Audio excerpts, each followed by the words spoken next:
जब जब छुआला बेहसुर बुराई बुझी हो जवान भइलू माजा जब आई जब जब छुआला पगला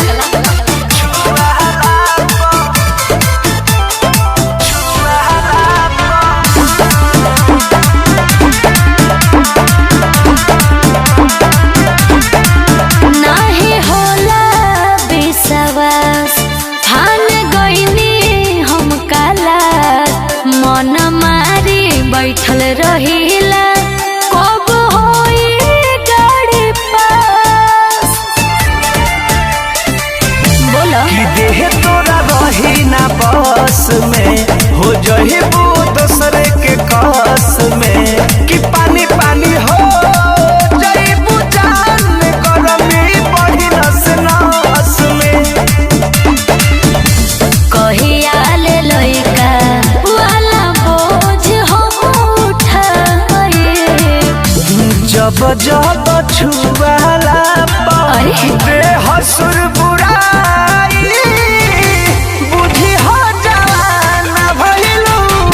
माजा जब आई हो दादा जब जब छुआला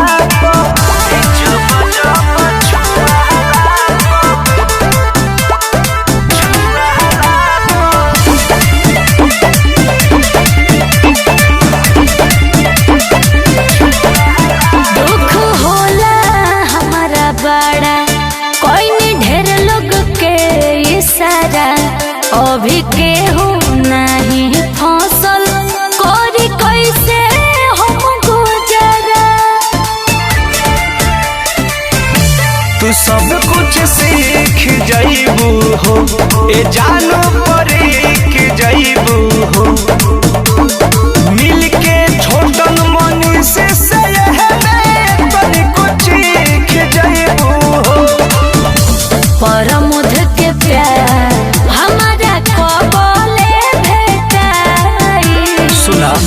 जब जब छुआला